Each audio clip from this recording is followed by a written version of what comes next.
Hello and welcome. The Boynton Beach Community Redevelopment Agency will have their meeting tonight, Tuesday, June 8th, 2021 at 5:31 p.m. Alan, would you please provide us with an introduction?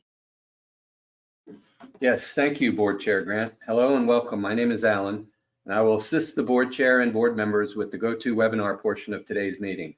Before we start, I'd like to review a few housekeeping items so those virtual audience members know how to participate. Your microphones have been muted to reduce background noise. There will be specific times during this meeting when audience members can participate. The first way is by typing your question into the question section at the bottom of the GoToWebinar interface. Those items will be read into the record by a meeting organizer at the appropriate time. The second way is by clicking on the raise hand icon indicating you wish to speak. A meeting organizer will announce the next speaker at the appropriate time and unmute their audio, at which time you should state your name and address for the record. Please minimize any sources of background noise and speak clearly into your microphone during your allotted time.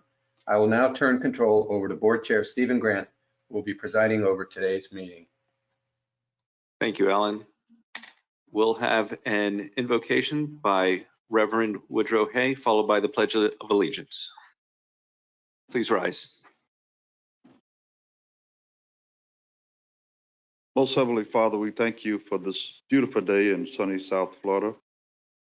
We meet tonight as the CRA board for our community to use our resources wisely and well to represent all our citizens of our communities fairly and to make decisions that promote the common good. We recognize our responsibility to the past and to the future and the rights and needs of both individuals and the community. As trusted servants, we seek your blessings on the decisions that we make here tonight. And we just pray, Father, that everything be done decently and in order. And we'll be so careful to give you all the honor and all the praise that you deserve. For it's in your Savior's name that we pray. Let every heart say, amen. Amen. I pledge allegiance to the flag of the United States of America and to the republic for which it stands, one nation, under God, indivisible, with liberty and justice for all. Seems someone moved the flags. So we will fix that as soon as we can. Somebody moved it. May I have a roll call, please? Oh, Catherine, can you please put your microphone on? Chairman Stephen B. Grant. Present. Vice Chair Woodrow Hay. Present. Board Member Justin Katz. Here. Board Member Christina Romulus. Present. Board Member Typin Serga. Here. We have a quorum. Thank you. Moving forward to agenda approval, additions, deletions, and corrections to the agenda. Earlier today, I received a LOI, letter of intent, from Hyperion. And I'd like to have them come and speak to us before our RFQ for 115 North Federal. And so I would need a motion to amend the agenda to add that as item 16D to be heard before item 15B. So moved. Discussion. Yes. I was going to have 15B moved up even earlier, but you're saying that the LOI is going to go before 15D, right? Correct. And where are we inserting that? Just at the beginning of old business? That is acceptable. Okay. It won't be long. Okay. And is that your second? That's my second. All right. And is there any other additions, deletions, or corrections to the agenda? Seeing none, all those in favor to approve the agenda as amended? Aye. Any opposed? Hearing none, motion passes unanimously. Legal. I don't have anything except for to say it's nice to see you all in person. All right. So informational items and disclosures by board members and CRA staff. Commissioner Katz, would you like to begin? Thank you. I spoke to Anthony Barber regarding the Magnuson House item, and I spoke to Mr. Camelier and his team regarding 114 and 115 North Federal, and that is all. Thank you. All right. Board Member Romulus. I also spoke to Hyperion and Mr. Camilleri today as well. Okay. Board Member Pensurga. Yes, I spoke to Mr. Camilleri, Ms. Bonnie Miskell, the Hyperion Group, and Kim Kelly. I would also add that I did speak to Bonnie Miskell as well. And Vice Chair. I did speak with David Camilleri about 114, 115. That's it. As for myself, I believe I spoke to all those above as well. Mr. Camilleri, Hyperion, Mr. Vesclair, Bonnie Miskell, and I also spoke with Brian Fitzpatrick. All right. Moving forward. Are the upcoming events going to be under marketing? Okay. So I'll ask next time our upcoming events will be under announcements.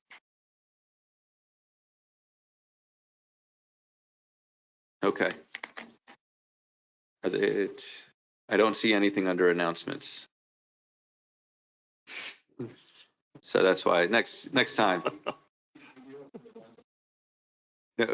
Mercedes says she's there, planned to be presented under marketing update. So moving forward, we will go to item 9, public comments.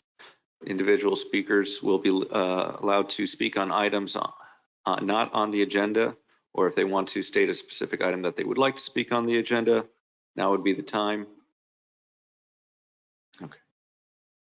And Alan, I'll ask if anybody over the internet has raised their hand or is asking a question. Board Chair Grant, I don't see any questions asked at this time. The options are enabled. Okay. Seeing no public comments, we will move on to the CRA Advisory Board. Michael, would you like to present this? Board Chair and board members, Michael Simon, Executive Director for the record. This item is a report to you of their minutes on the 11A, and 11C is a review of their commercial properties in response to you with recommendations. So item C1, the CRA Advisory Board, CRA Advisory Board, reviewed the 4 properties that were presented to them at last Thursday's meeting and have provided you with their recommendation based on the categories graciously given to them by the CRA board to guide their discussion and decision making. You can see under the recommendation on the cover sheet that they have decided based on the information provided to them in their own review and discussion that the property located at 417 Northeast 6th Avenue, they felt did not fit the CRA mission. The 609 North Railroad Avenue, they came to the same conclusion. And the properties adjacent to each other at 3377 and 3351 North Federal Highway, they felt were properties that were worth pursuing as a recommendation to the CRA board for land banking opportunities. If you would like to discuss their recommendation, fine. If you want CRA staff to bring those properties to you at a following meeting, we can do that. However you'd like to proceed. So thank you, Michael, and I want to thank the CRA Advisory Board for doing this assignment, and I look forward to more assignments in the future. After speaking with the Executive Director, the recommended land to pursue is actually not in the city of Boynton Beach, where this is something that we could hopefully annex into the future, like Seabourn Cove, because it is within the CRA district. And so I would request, I think we would need a motion for the CRA to try to pursue these properties, saying which, the level of funding that we currently have and what is possible.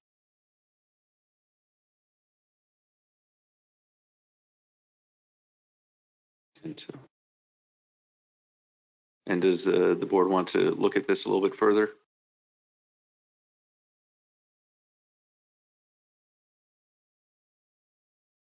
Chair, I'd like to ask staff, are there significant additional information that could be brought forward?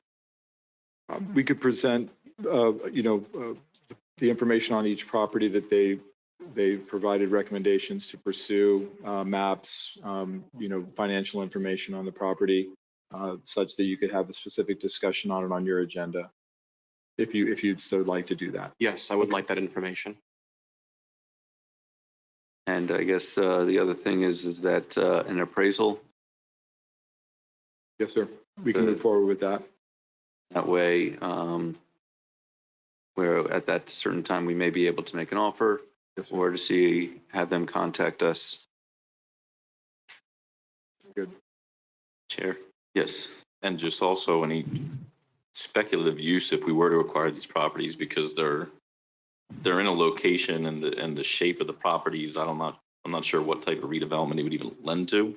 So I'm curious, if we were to acquire them, what would be any anticipated use other than, cleaning it up and selling it off?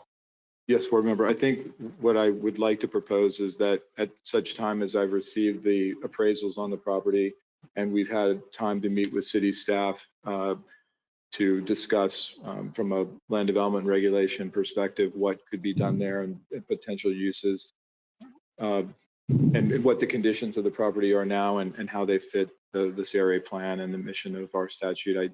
I think that would be at whatever time that happens. If it's not next meeting, it would be the August meeting.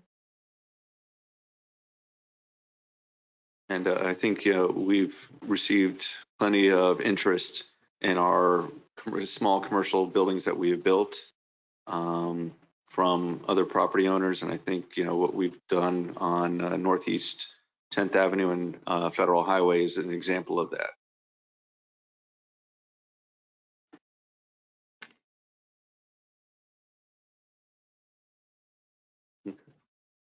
And so, just to be clear that we do have a motion may I please have the motion to review these properties at a future day after CRA staff does some more research on them. So move. Second. Thank you. Seeing no further discussion, all those in favor state so by saying aye. Aye. Any opposed? Hearing none, motion passes unanimously.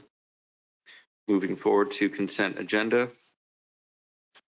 Would anyone like to pull an item for consent agenda? Hearing none, may I have a motion to approve consent agenda? So move. Second.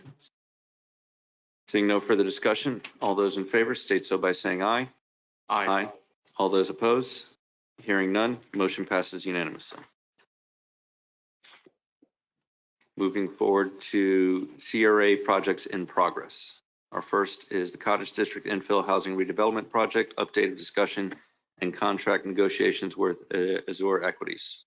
Good evening again, board chair and board members. This is being brought before you as an update, and we would like to continue to bring those updates to you until such time as Azure Equities and the CRA staff are presenting a purchase and development agreement to you along with their revised site plan.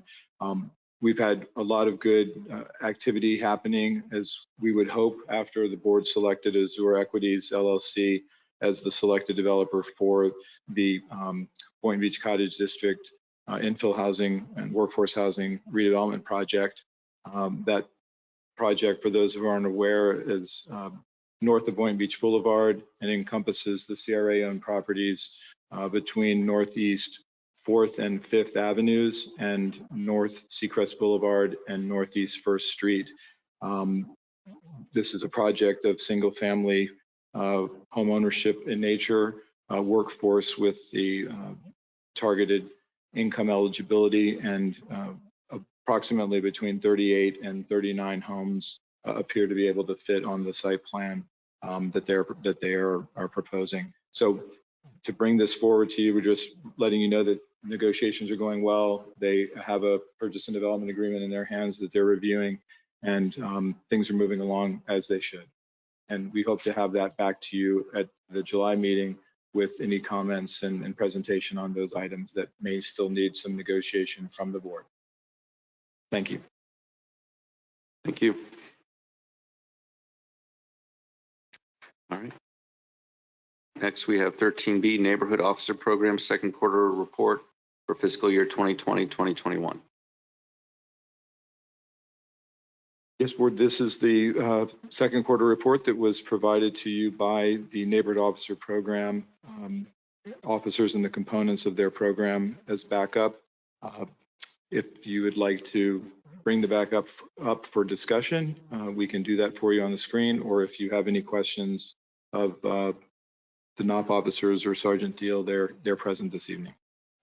Chair. Yes. I do have one request about the data. Currently, the data is presented as a list of crimes. It's really hard for me to assess whether or not there is a spike in crimes, a decrease in crimes. I've just got nothing else to compare it to. So I'd like to ask our staff to present the data with comparison either to previous quarters or some sort of historical comparison, unless Captain Deal is available.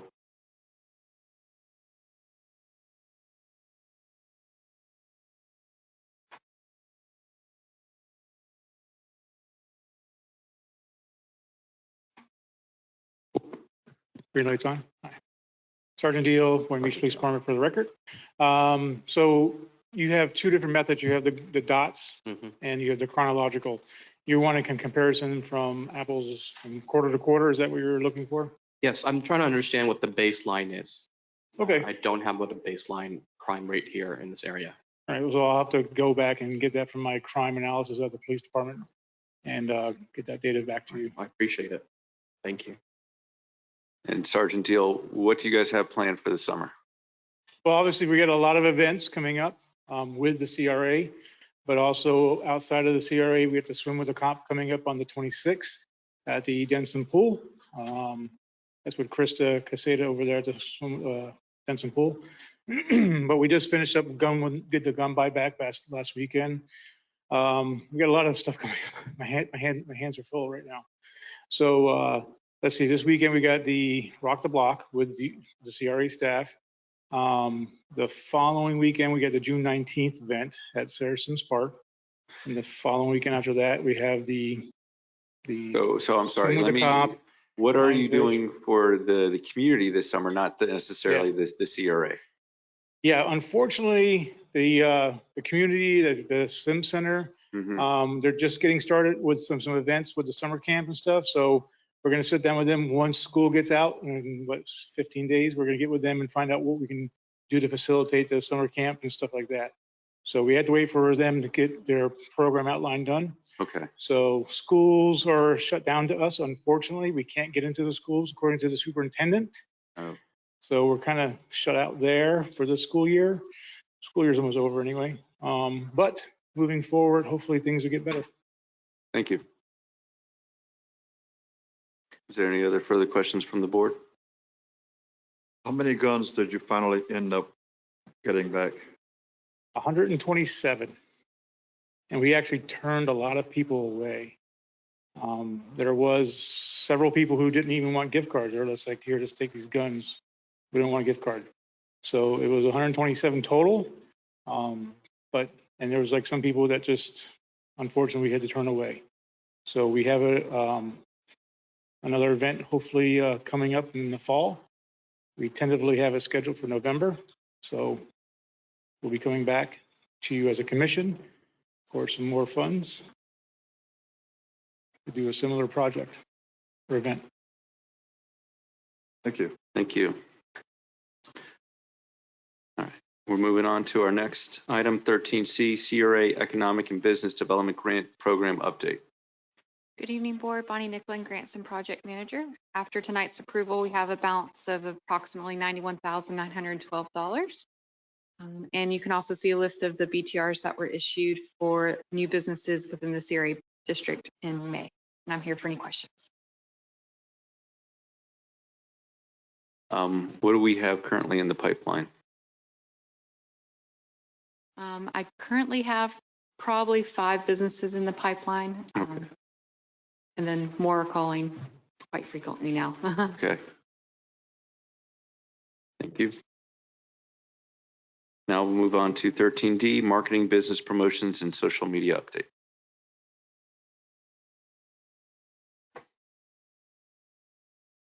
Good evening, Board. Renee Roberts, Social Media and Communications Specialist. If we could bring up the presentation, it should be attachment 1, please.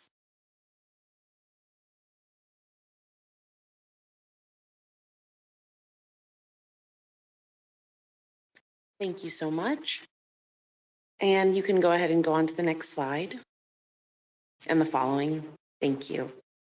Throughout the month of May, the CRA social media platforms were utilized to promote previous, current, and future CRA projects, as well as local businesses located within the CRA area. These are some examples of posts that we shared to promote businesses in the CRA area and encourage community members to shop and dine locally. These 2 posts were shared to promote Marina Cafe and Del Sol Bakery. Next slide, please. These are 2 examples of types of posts that we shared to promote our upcoming Rock the Block and Rock the Marina and Lionfish Derby events. Next slide. We also shared a hashtag Transformation Tuesday project post to promote the permanent light installation at Dewey Park. Next slide. And one more, please. This quarter page ad was published in the Coastal Angler magazine to promote the local fishing charters that are available at the Boynton Harbor Marina. Next slide. A quarter page ad was also published in the Florida Sports Fishing magazine to promote the commercial dockage availability at the Boynton Harbor Marina. Next slide. A full page ad was published in the Fun Fair magazine to promote the commercial diving, fishing, boating, jet ski, and parasail charters that operate out of the Boynton Harbor Marina. Next slide. A full page ad was published in the Gateway Gazette to encourage residents to shop in downtown Boynton Beach for Mother's Day. The ad featured 12 businesses located within the Boynton Beach CRA area, including the Blossom Shop, the Boynton Beach Florist, Soul Oasis, Link Custom Jewelry, Schur's Chocolate, Mac Lash and Beauty, Pen Nails and Spa, Alchemy Salon, Tropical Troy's, ENC's Beauty Salon Experience, Artsy Living Studio, and Shearology Salon. I'll now pass the mic to Mercedes for the remainder of the presentation. Thank you so much. Good evening, Board. Mercedes Kalpin, Business Promotions and Events Manager. On this Saturday, June 12th, we are very excited to host Rock the Block in downtown Boynton Beach. The event will take place from 5 to 9 p.m. at Dewey Park and along East Ocean Avenue between Northeast 3rd Street and Federal Highway. Parking will be available in the 3 parking lots located off of Northeast 4th Street between Boynton Beach Boulevard and East Ocean Avenue, as well as the City Hall parking lots that are located off of Northeast 1st Street between East Ocean Avenue and Boynton Beach Boulevard. This free event will feature live music from the band The Flyers, family-friendly activities, and a special Boynton Beach Bucks opportunity for participating patrons. Event guests will have the opportunity to take a short survey to receive a $5 Boynton Beach Buck voucher, which will be redeemable at each of the participating restaurants during the event. The event will spotlight our downtown businesses, including Hurricane Alley, 500 Ocean Cafe, Guaca Go, Pio Pio, ENC Beauty Salon Experience, The Butcher and the Bar, East Ocean Cafe, Artsy Living, and the Soul Oasis Healing Arts Studio and Spa. In addition to those downtown businesses, we also have 4 additional CRA businesses that will be exhibitors on site, and that includes the Boardwalk Italian Ice and Creamery, Dr. Alkauki Dental, Property Damage Consultants, and your CBD store. And to maximize exposure for the businesses, BBCRA staff has utilized a variety of print and digital marketing to promote the event. And we have also created custom branded social media kits so that all the businesses can cross promote the event. Next slide, please. And on Saturday, June 26th, we will host the Rock the Marina and Lionfish Derby event at the Boynton Harbor Marina. That free event will take place from 2 to 5 p.m. at the Harbor Marina, which is located at 735 Casa Loma Boulevard. There will be free parking available on the northeast corner of East Ocean Avenue and Federal Highway. And parking is also going to be available, paid parking within the Marina Village Garage. The event will feature live music from Spider Cherry and Vibes Farm, and event patrons will be encouraged to visit the local restaurants at the marina, as there will be no outside food vendors on site. Two Georges will, however, have a tent set up just to the rear of their business to sell food and beverages. We are still accepting space registrations for the Lionfish Derby portion of the event. All certified divers are invited to register. The registration fee is $75 per person, and it does include breakfast from Marina Cafe and a 2-tank dive on one of the participating chargers. If anyone is interested, they can contact Boynton Dive Center directly to register. Any questions? Thank you. You guys. Thank you. All right. Now we will put on the new item 16D, LOI from Hyperion. And Alan, I'm going to take over the show screen so we can put that up for everyone.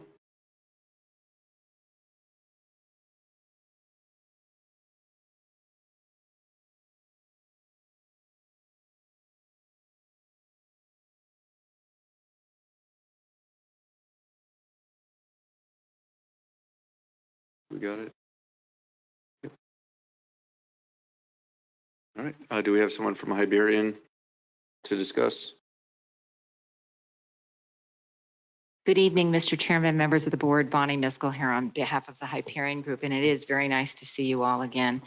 I'm also joined this evening by Rob Vexler. He's with the Hyperion Group, and we'd like to ask the board to consider the LOI and potentially pause the RFP/RFQ to give us an opportunity to meet with your staff, show them Hyperion Group's financials so that you're comfortable that they have the wherewithal to go forward. And then 30 days or within 30 days from now, we'll come back to you with a progress report. In 60 days, we'd like to submit site plans so that you can see exactly what we want. But the goal here, first of all, Hyperion Group is the buyer of Mr. Camelier's property. They're under contract and they intend to buy it and develop that site. As you are also aware, Mr. Camelier owns property on the west side of Federal Highway as well.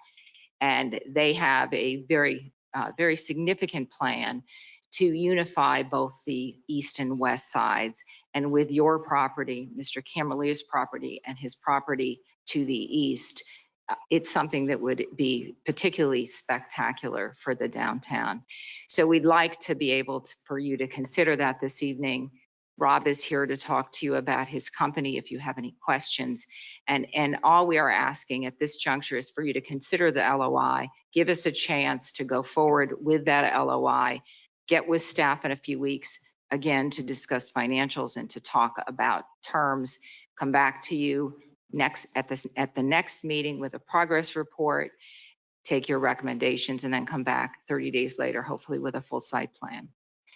It will be an expedited schedule. We understand you've been working very hard on the RFP, and we're not asking you to forego it necessarily. If you don't like what we have to present to you, obviously you have other options.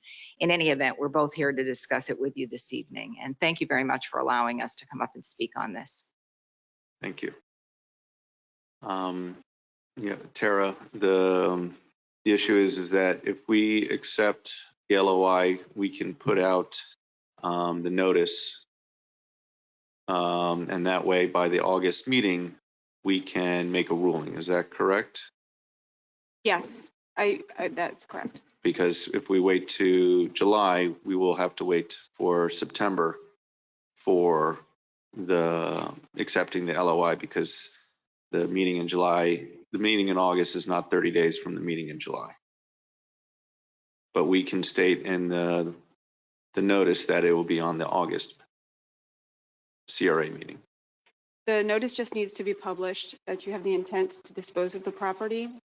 You don't need to say when it will be brought back. It's just going to be published for 30 days as required by the statute.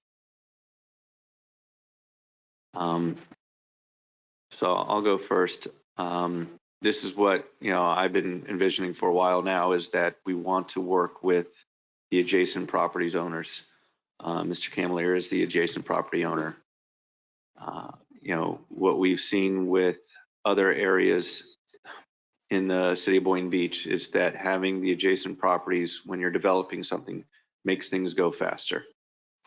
And the totality that what the LOIs that we've seen in the past of just multifamily with retail on the first floor does not necessarily encompass what the survey results that we received. This proposal encompasses those survey results. In addition, we have been able as a board to discuss what we want as part of the project. And that is what I'm excited for, is that to hear from Hyperion and any other developer what they'd like to do, because an LOI process is much quicker than the RFP process. And that is where I'd like to see what we can do in more of the expedited fashion with an LOI instead of the RFP.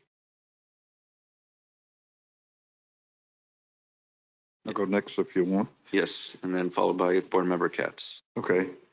I too support the going forth with the LOI. One of the big issues has been finance, and I can speak for myself. I'm somewhat paranoid based on what we're going through right now. And I've done some homework and looked up what's going on right now currently. And I don't want that to be a concern. Based on what I see, I think you can handle what you're saying you can handle. The other issue I was having was the adjacent property. I've sat for years and watched that property across the street. Just look, it's becoming a liability rather than an asset. So I'm looking forward to those two properties concurrently being developed. I think this is a perfect time to do that. And I can see great things that it would really put Boynton Beach on the map if what I see is your intent. So we waited this long. I don't see where another 60 days would make a big difference, because whatever we do is going to last probably longer than you and I are on this earth. So we want to make sure that we make the right decision, or the best decision that we can based on what we know at this time. So I'm in favor of it. Board Member Katz. Thank you. Yeah, I met with the group. I can't say a negative thing about them. But I have personal ethical quandaries with going through months and months of a process and then kind of, quote unquote, delaying it. I think we're abandoning it. And turning away the opportunity to solicit a half dozen other bona fide outfits that would probably claim the same as far as success and a previous development portfolio and financing. I never met a developer that came in and said they didn't have financing lined up. That's usually not an argument that they lead with, although it has been an argument that has surfaced after approval of some projects over the years. My question would be, I have no problem with an extended time frame to allow a new group to come in if they've just inked some sort of deal with Mr. Camilleri on his property. But I don't know about delaying it, because delaying it to engage one partner kind of sounds like we might as well award them accept their LOI and kind of tell everyone else to back off if that's the case. I just don't see how, the feeding frenzy of interest is now something that we're turning away from.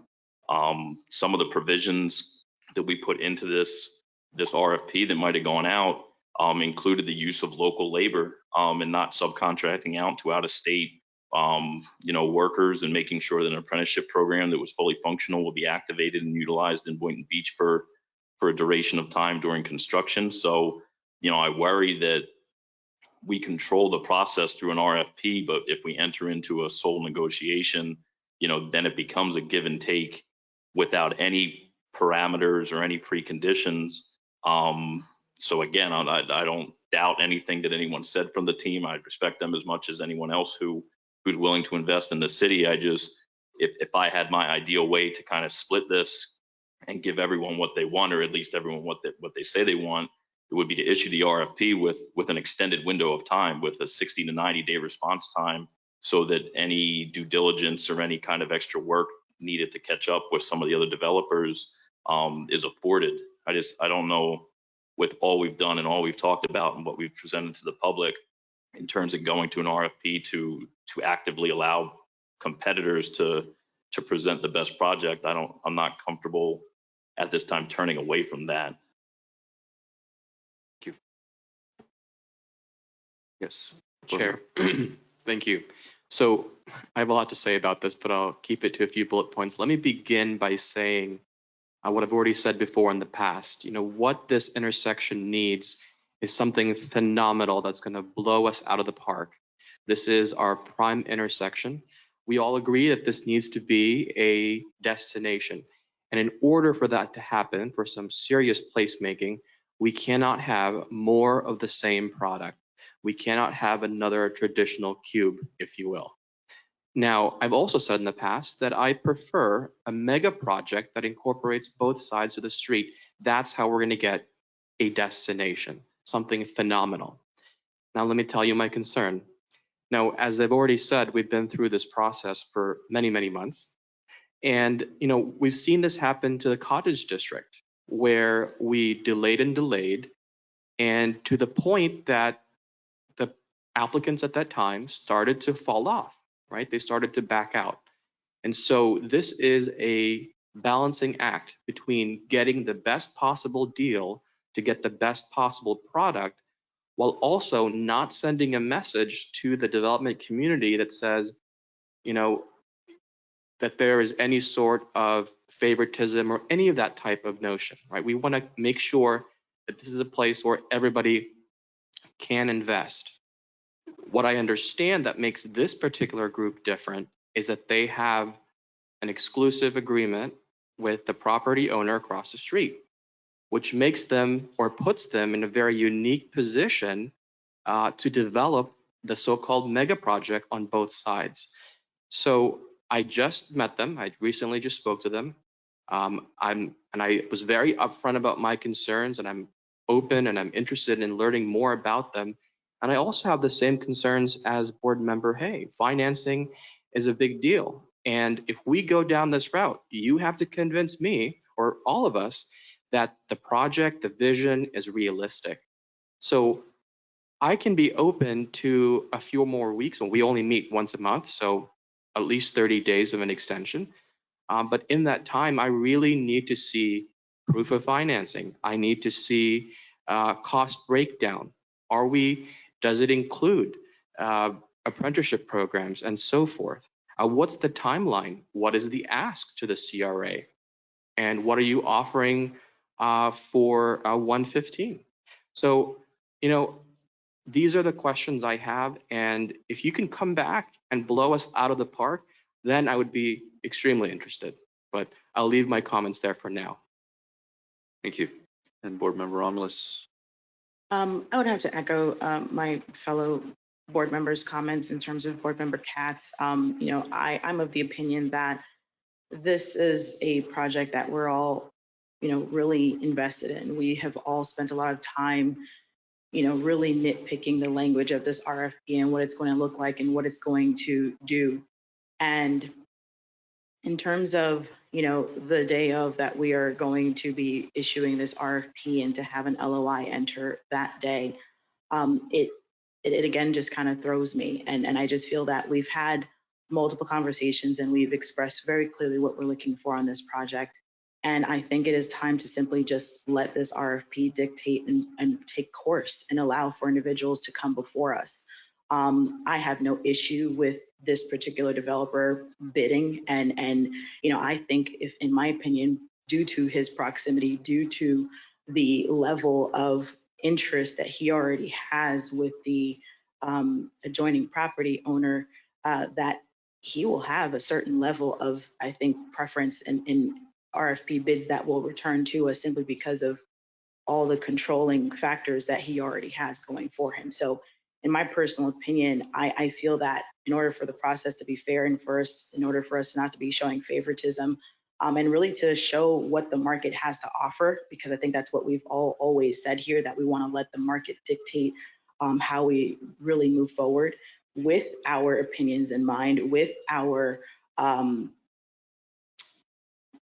the things that we've put in place and said that are important to us in terms of making sure that we're getting local labor, union labor, all these things.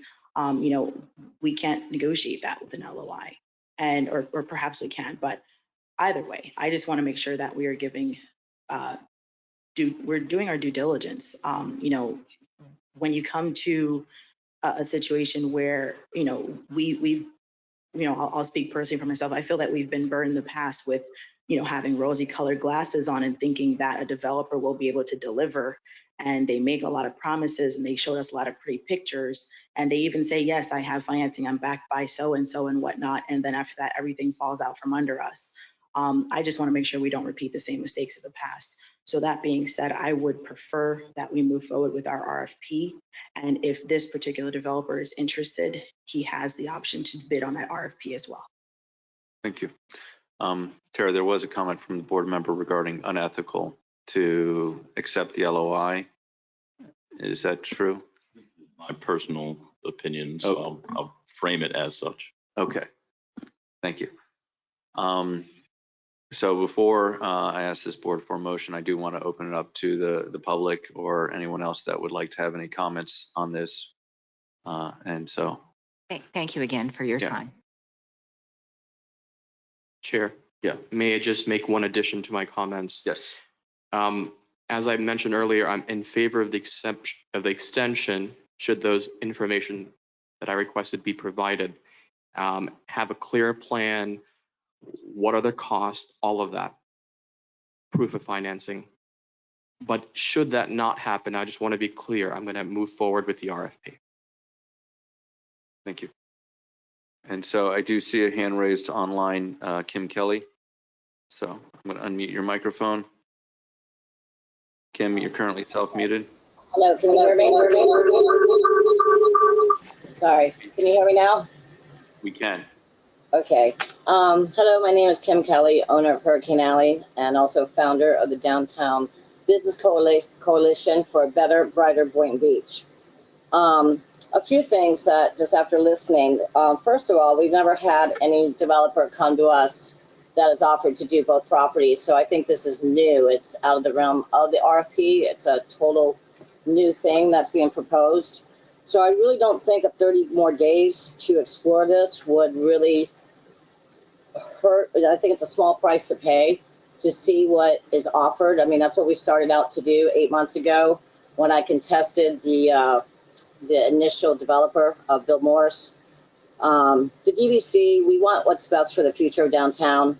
And if this does involve eventually combining both properties, and it, it exceeds and it pushes the it expedites, should I say, the process, then that's something I think that maybe we should just explore. I'm not trying to say anything else to the other developers that have put out, their plans. I think they're all great. I've had many of them reach out to me, and I appreciate everything that everybody's done, wanting to keep Hurricane Alley and the businesses that are already here part of this process. But, just from starting this in the beginning, I have to be fair and think that this should be explored. I mean, this is something new. This isn't just bidding on one property. This, as you said, could be a major destination that could give you everything that the survey asked for. I'm sure that the board will make the right decisions, but that's just a few ideas from the DVC members and of me personally. That's basically all I have to say, and I hope you guys think about this and explore all possibilities. Thank you. Thank you. I do believe I saw another hand raised.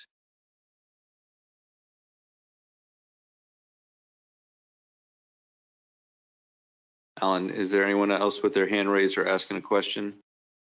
Board Chair Grant, I do not see any other hands raised, and there are no questions in the queue that I can see at this time. Okay. And is there anyone from the audience that would like to speak? All right, not seeing any. I'll go back to the board for final discussion and motion. Yes. So one question, I guess two questions to whoever wants to answer, from Hyperion or Mr. Camelier's group.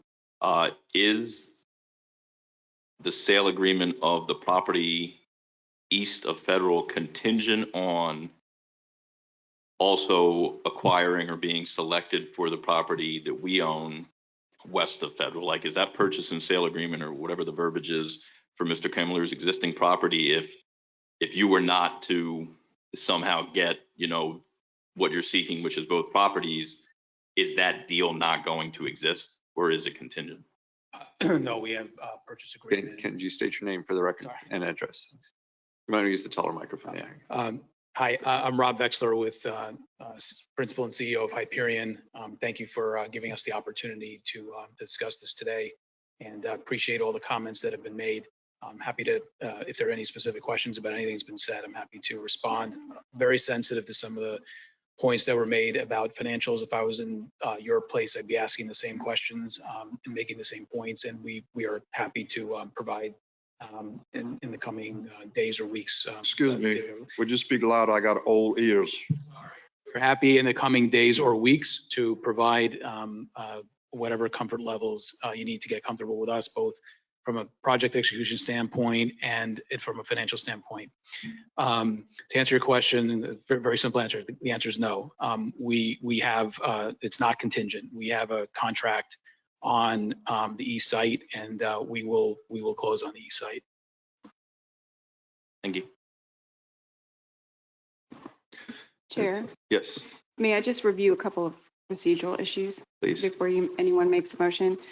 So before you is a letter of intent, and you have the option of accepting it tonight or directing staff to go back and have further discussions with the proposer to bring back more information for you to consider whether or not you want to accept it. If you go that route, to just send staff back with the developer to come back in 30 days, the next meeting, to determine whether you're going to accept the letter of intent, I would not recommend publishing notice, because you will at that time get a number of other potential responses of interest.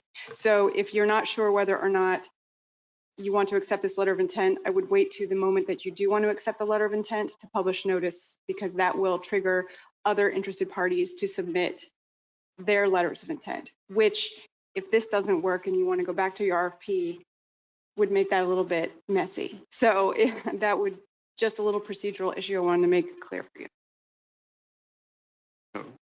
Board Member Katz. Second question, I guess, to anybody. I'm pulling up the LOI to read it, but is my recollection right that the LOI is to ultimately purchase 115 North Federal, correct? It's not to engage in the type of partnership that we had envisioned with regards to an RFP, but to acquire the property. Did I see that in the LOI or in the presentation at our meeting? I vaguely recall reading that it was the intent to purchase 115. Yeah, so towards this end, we propose to purchase the city-owned property at 115 on the west side and seek to assemble the rest. So is by accepting the LOI, I mean, that this isn't about negotiating parameters around a development necessarily, that it includes the sale of the property. If the board decided to take the next step besides sending us back to discuss, if you wanted to accept it tonight, there would still be negotiation of a purchase and development agreement that would require a negotiation of terms as dictated by you, in line with what has been proposed. So that would ultimately have to come back. Accepting the letter of intent does not require you to ultimately dispose of the project and agree to the purchase and development if you can't reach agreement on that contract. So I guess to reframe then to the parties, that is the purpose of the LOI, is ultimately to acquire 115 and then move forward with all the machinations for, development and approval and all that. That's correct. I think it is understood that State we your will, name. Bonnie Miskell, sorry, again, here on behalf of Hyperion, that during the next 30 days after we meet with staff and we come back and present something with you, there may be something modified about that. But our position this evening is they'd like to acquire it, combine it with the site that is next to it, and then overall develop both sides of the street in a more uniform manner. That's the plan. Thank you, Bonnie. So I guess I'll wrap up with one sentence, or it'll probably be a couple sentences. I lie. So I mean, the ultimate goal here is to present a plan that, you know, from your perspective, the board would accept and move forward with without going to RFP and ultimately without really seeing any of the other plans. That's really my biggest fear, is that we have this opportunity and the plan that could be presented could be an amazing plan. It could be phenomenal, but compared to what? Because we would never see the other 6 plans from the other developers. So that's really my concern, that even if we accept this LOI and everything looks amazing, we literally don't know what the other choices were. And that concerns me. Thank you. Chair. Yes.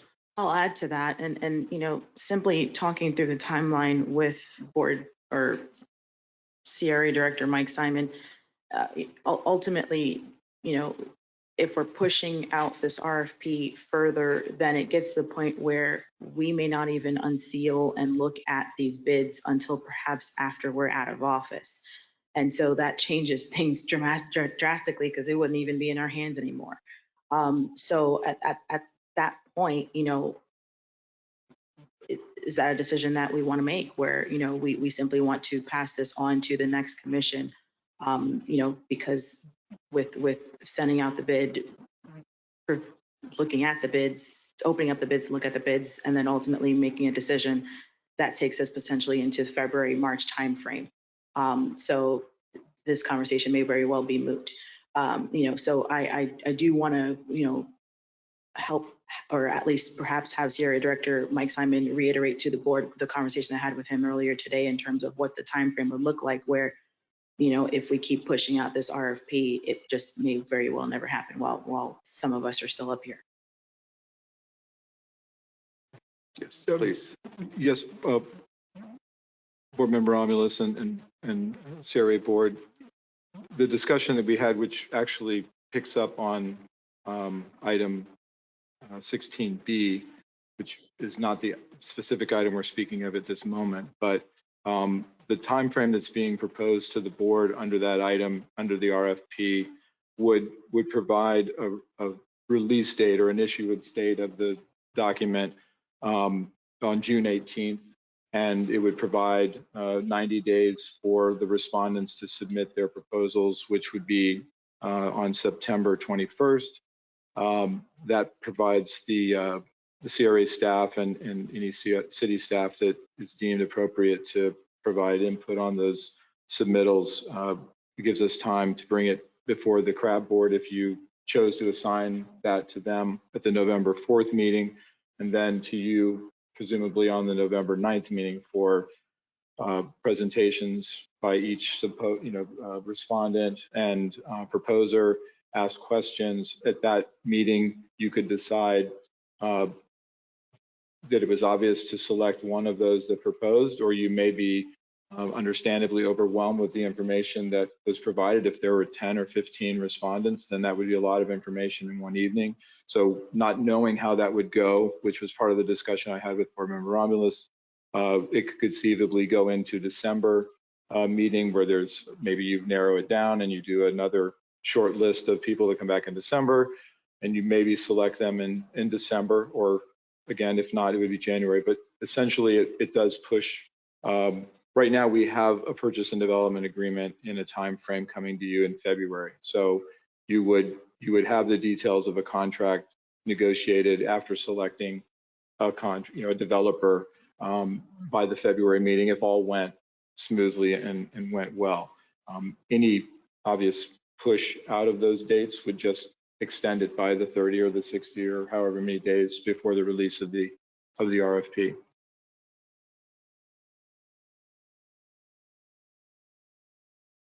For me, you know, the fact is that they have 209 North Federal Highway. There's no other developer that is going to get a better project without that property.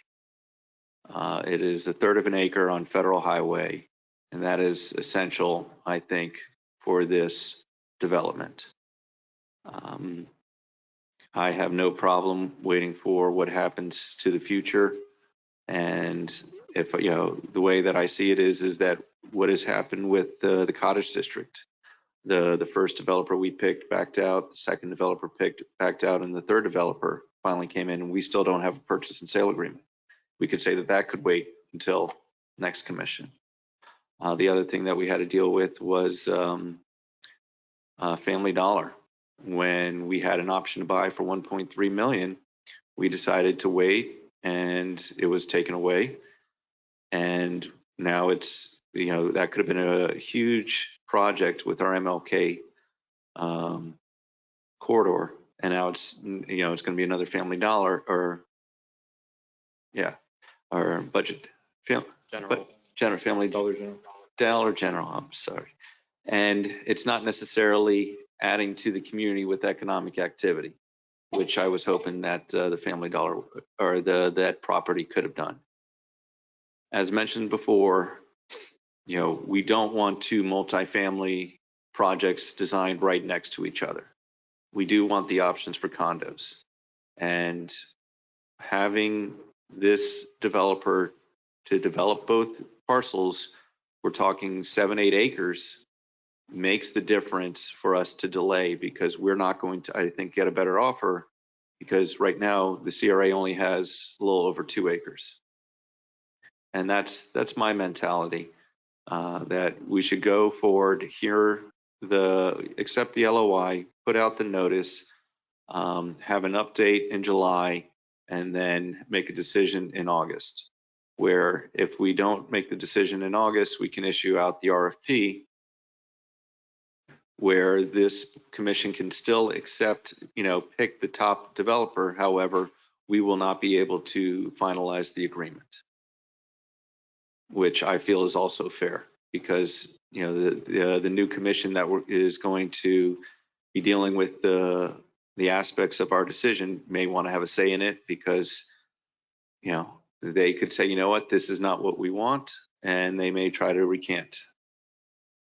So I'm in favor of this, upon what I've stated of accepting the LOI and moving forward with an update in July and a decision in August. Mayor, well. All right, person in the audience, if you'd like to come. Oh.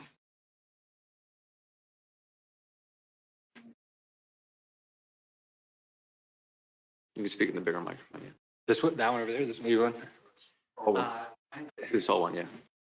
My name's Stafford Shealy, and my partner's back there, Julia. We just moved into 640 East Ocean. I've been longtime friends with Tony Morrow, so I stepped out in the hall to call him. I trust him a lot. He said this developer has a fantastic reputation, and if we don't move on this, with all the market changing, with the money and everything else, we may not get a solid developer again. So I'm just throwing my 2 cents in. I'm a structural engineer, and I know I used to be at Kimley Horn. I know how long these projects are, and you really have to have a lot of faith and a lot of money. And if this group has what it takes right now to move forward, I don't know if you guys are paying attention to cryptocurrencies and New York outlawing things. Money's about to change heavily, if we haven't already noticed it already. I think that people will be continuing to move to Boynton. It's a great place to do business as we start to shrink our office spaces and whatnot. And so I just wanted to throw my 2 cents in. Things may look a lot different in February than they do right now. And it might be the right time to deploy capital into hard assets, real estate, while that's still a good option. Thanks. Thank you. Your turn. Chair, I concur with the chair based on comments he just made. I also like to add that I just feel that This is the right time. This particular group is willing to work with us. And I talked with them about that list that we put together. Would they be willing to meet all of these? And they had them, each one of them covered. And still, they're willing to talk and work with us. If we move forward with the,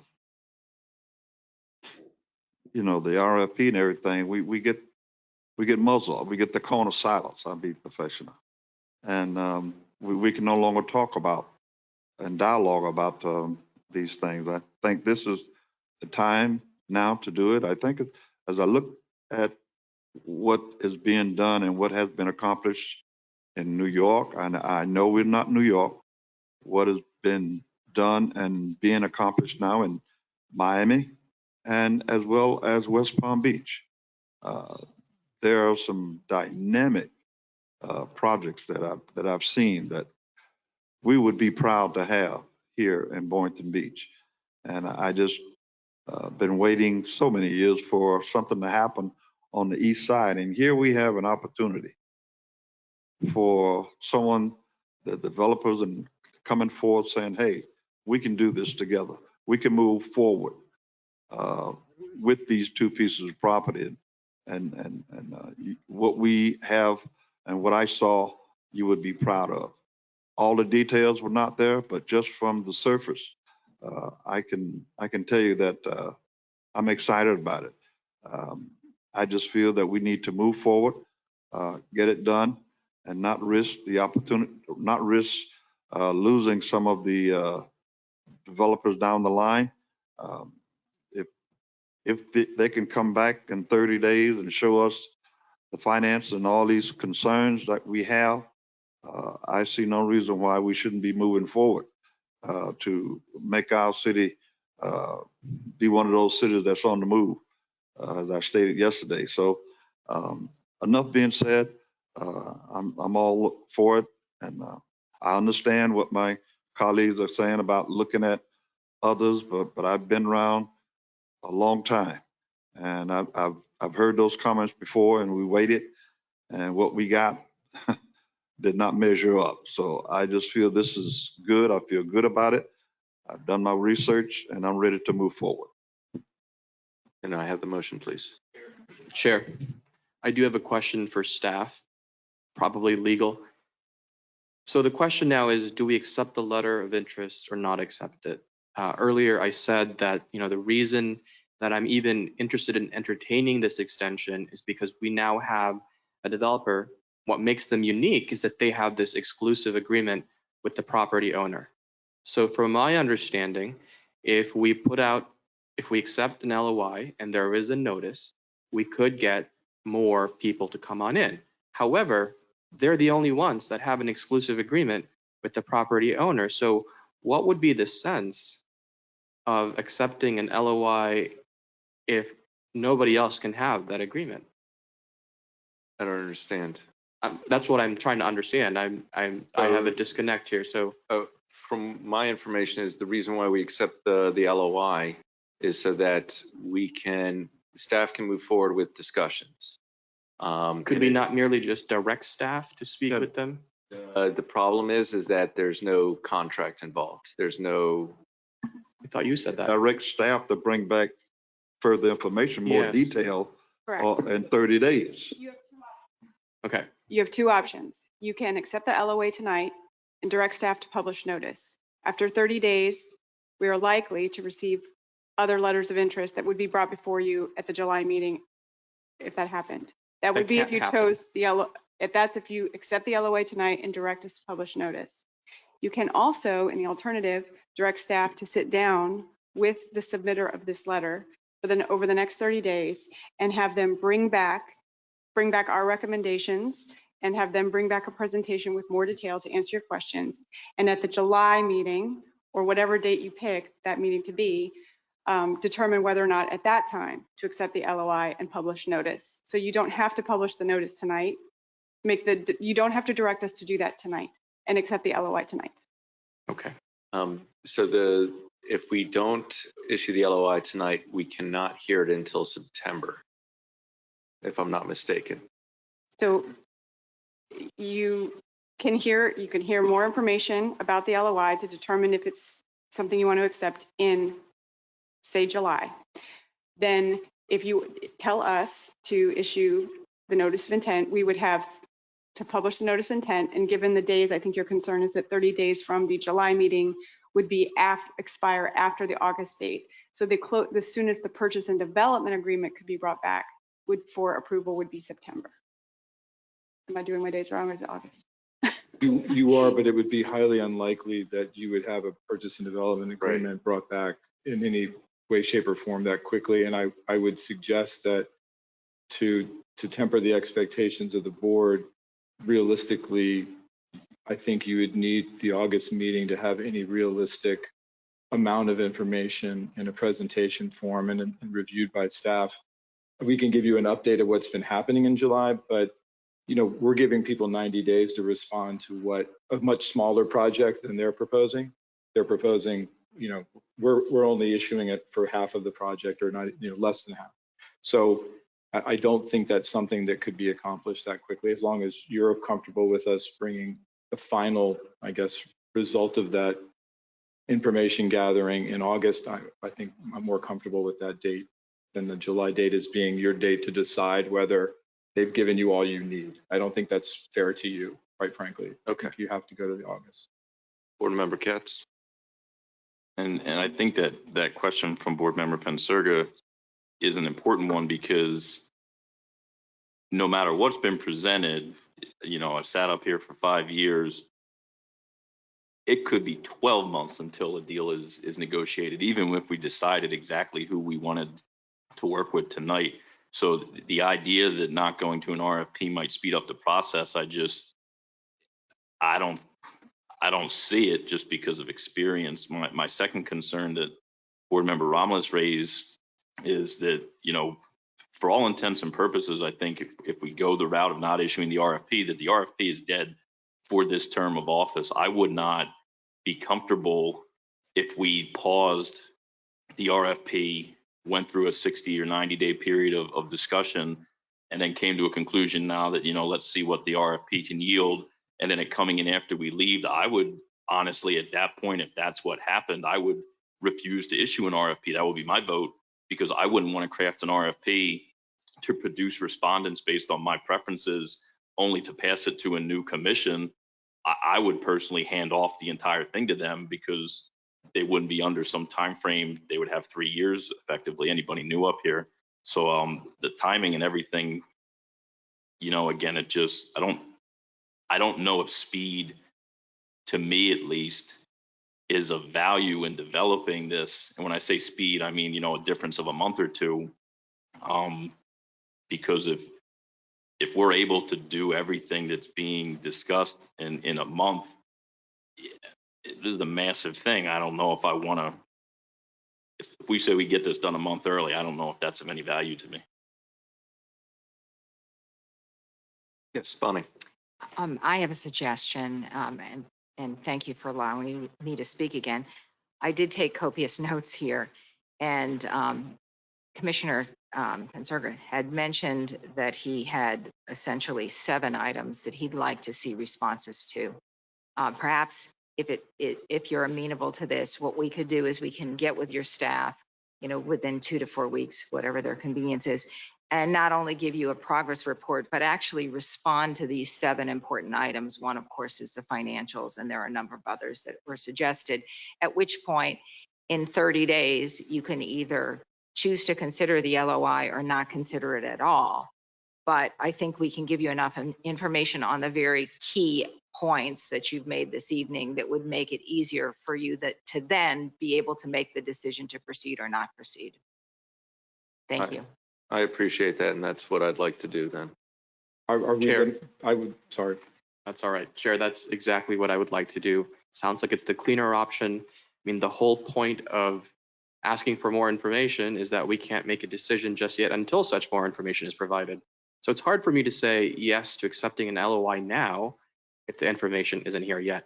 So I move to direct staff to begin discussions with Mr. Camelier and Hyperion to bring back at our next meeting those 7 items that were discussed. Just for the, And that, for clarity, I think it would be beneficial for staff to have an articulation of those 7 items, Okay. just so we know what they are and the public knows what is expected. let's do that. If I may, can you allow staff to not be hamstrung by a certain number of items? Thank you very much. That's exactly I what I was don't going to think, say. I don't think that that's anything we would do under the normal circumstances. So if you just Exactly. if you will allow us the More freedom to more ask the open. questions that Sure. would represent the project to a point where you could make a decision, I think that would be helpful As for long as those, both parties. as long as those items of concern are included, Yes, sir. absolutely. Yes, sir. Yes. Board Member Katz? Isn't like the RFP process explicitly for this purpose to have potential developers answer all the questions that we have about what this project will be? There's an irony to saying you've got all these things in an RFP that we've got to answer to get you to select us. Let us answer them. Don't issue the RFP. That's kind of my confusion, but I'll leave it at that. I know I can count to 2 or 3, so I see where this is going. But again, I don't see how the RFP process denies anything that's been requested tonight, except that the request is to eliminate potential competition in the process. Thank you. Chair. Chair. All right. Board Member Pensurga, then Board Member Ramos. Okay. So if I may try to respond to what has been said. Again, the difference here is that this particular group has an exclusive agreement with that property owner. If we continue with just the RFP today, as it is, that's only for 115, not for both sides. So the unique aspect is that group and their exclusive agreement that, to my knowledge, nobody else has. And so that is the difference. But I do get absolutely what you are saying. I get the irony. I get those points. But that is the difference from my standpoint. So my comment here to close this out is simply that, I do feel a little bit that we are being hamstrung in this process and going forward with entertaining this LOI, even if it's not necessarily accepting it.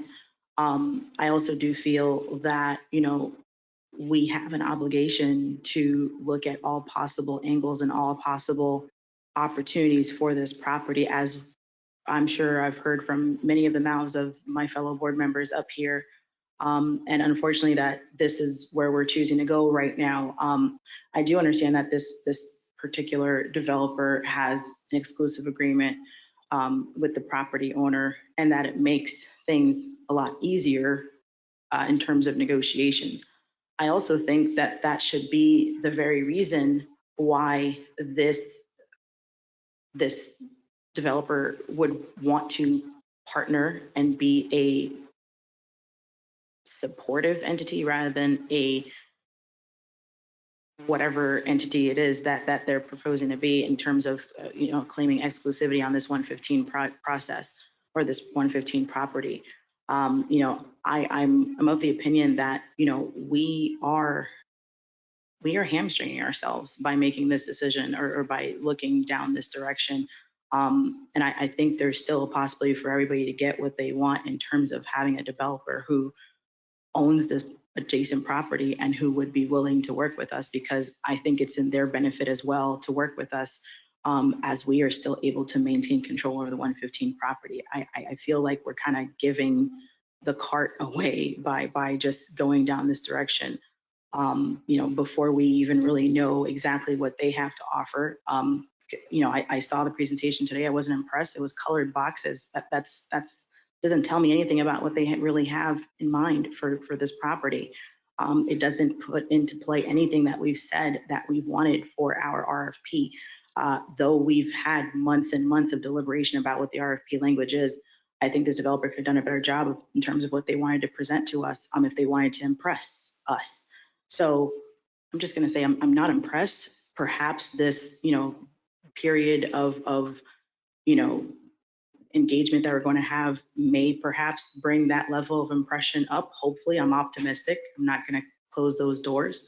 But I am going to defer to staff to, do their job, please, in terms of making sure that we do not end up in a situation as we have with Town Square and as we have with other entities where we have lots of promises and then nothing gets delivered at the end.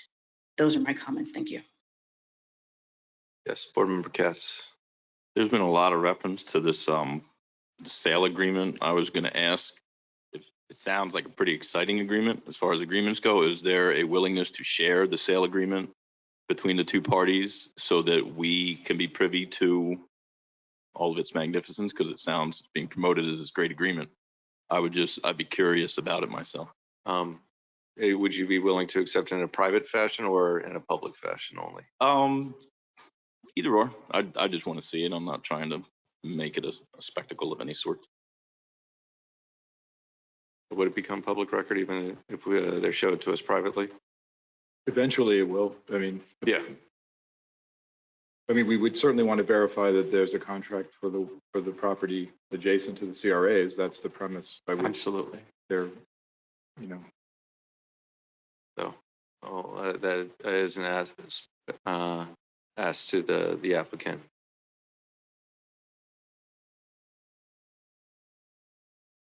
Bonnie Miskell again. Obviously, it's a private contract and we don't have any interest in it becoming a public record, but we can certainly work with staff to perhaps have one-on-ones with some non-disclosure language associated with that. We'll talk about that as well.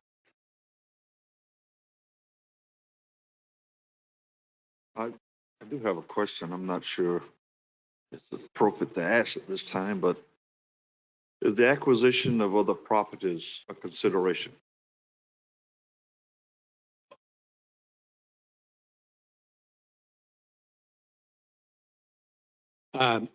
Rob Vexler.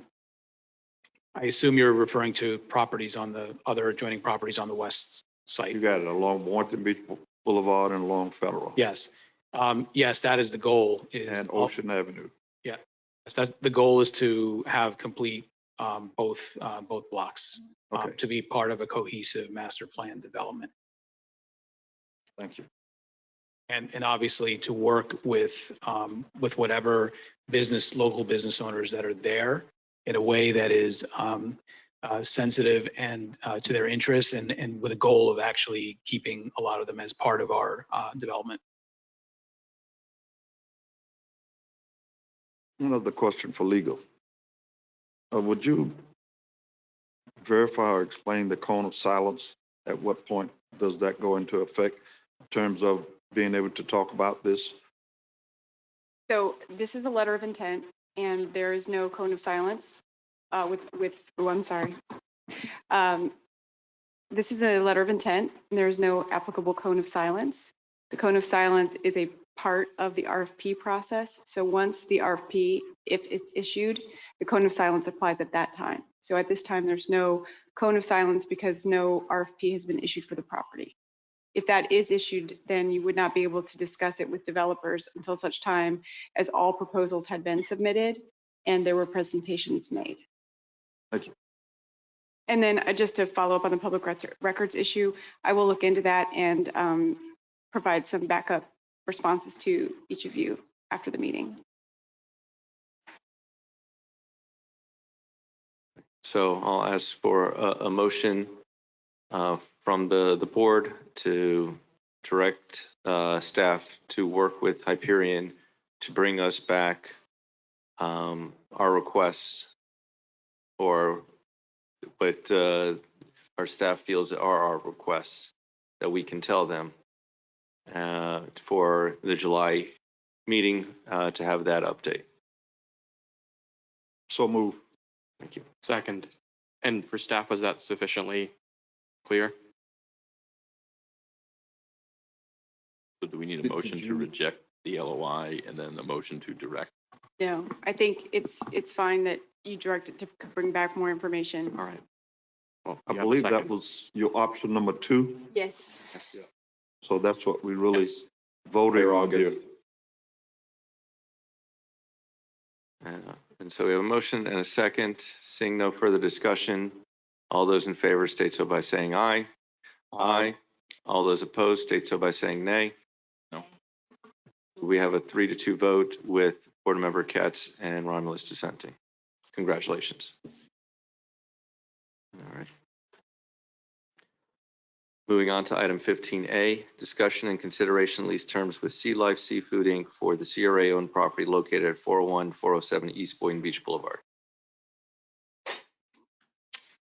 Yes, Board Chair and board members, the item of 16A being brought before you is a continuation of discussion with regard to the letter of interest received from Sea Life Seafood for the property located at 401-407 East Point Beach Boulevard and the leasing of that property for purposes of redevelopment into a temporary fish retail store with Mr. Tim Collins, who is here this evening. And at the last meeting, the board had negotiated terms that were to be added to the previously presented contract that involved the issue of insurance and start date of a lease, which would provide 3 months of free rent at the beginning of that term, if it's so decided to enter into a lease. And let's see, what was the other?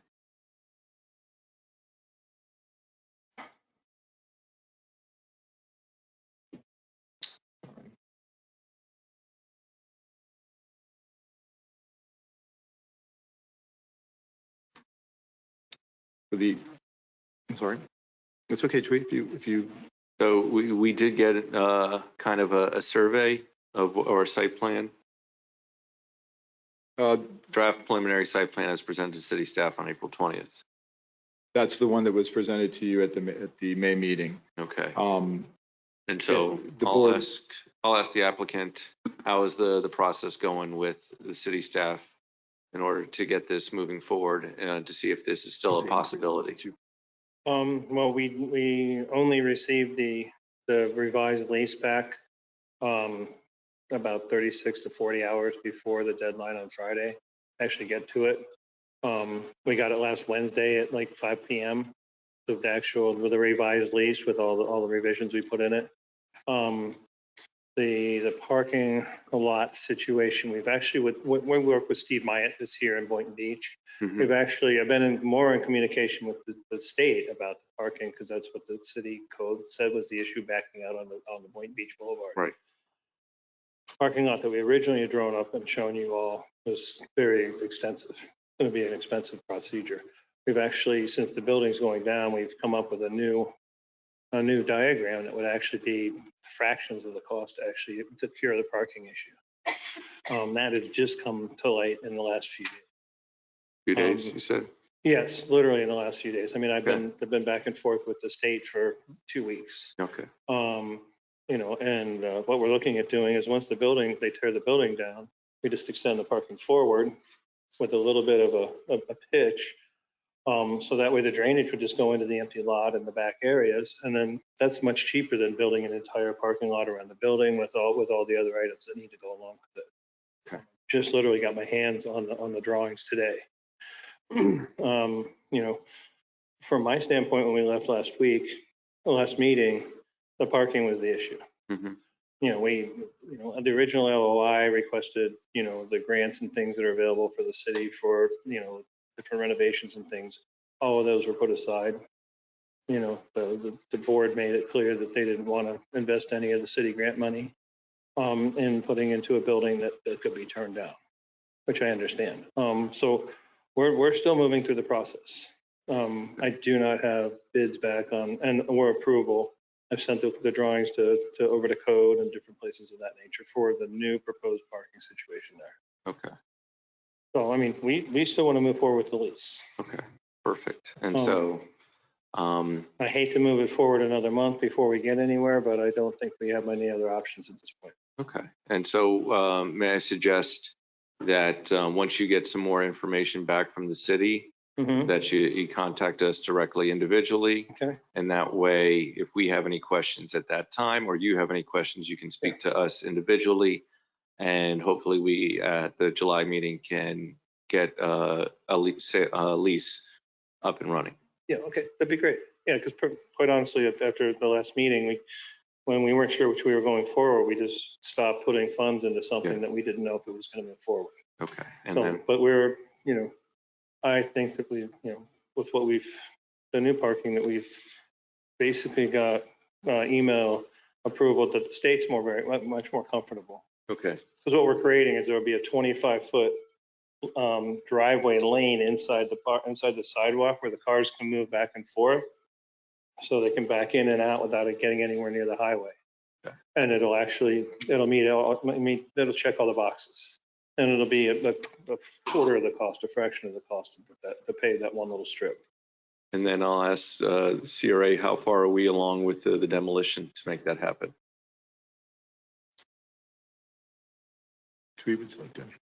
Well, we're not even going to get back together till the June meeting.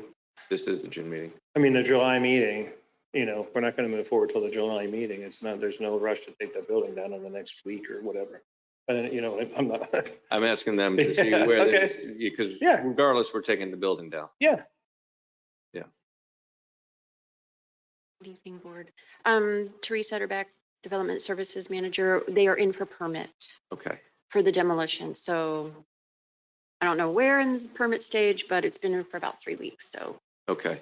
And then the question is that, hopefully we get all the answers at July meeting, because, the CRA has to either put sod up or put something else there. We can't just leave it vacant. And so that's kind of where, whatever portion we're going to have to do over those buildings to help with the parking lot. Yeah, there's one small revision to what I sent Mr. Simon today on the parking plan that Steve gave me this afternoon, literally. That will negate the need for parking space on 3rd Avenue. So I'm going to have that made, and I'll have that submitted to them in the next 24 to 48 hours, so that we can actually say, okay, this works. Have the city look at it and say, we're okay with it, the state's okay with it. And then we can start getting bids on how much it's going to cost, and see where we go from there. All right, excellent. All right. Chair, would it be possible, since we have not lose time with the lease agreement, if we could make sure that everybody is on the same page with regard to the terms that you discussed at the last meeting that have been inserted into the lease that was sent to Mr. Collins that you had discussed in May, which was that beginning in the 4th month of the first year is when rent would be due. So that would provide the first 3 months free. You decided as a board not to revise the percentage of increase annually from 5% down to 2%. That change has been made. And that beginning in that 4th month of the first year, that the prorated real and personal property taxes due as part of the rent would not exceed $500 during the first year term. And after that term, for any option of the year 2 through 10, that it would move into a full triple net lease with the tenant being responsible for all the prorated real and personal property taxes and insurance that would be due on the property. We were able to discuss the insurance requirements from the CRA perspective with our insurance carrier, and the estimate that they gave us based on the requirements for the CRA would be about $2,000 a year that would then be passed through to the tenant, and that would not include, of course, any of the required insurance that he would need as a tenant for the items within the building that he's responsible for, the liability insurance that he would be required to have as a tenant as well.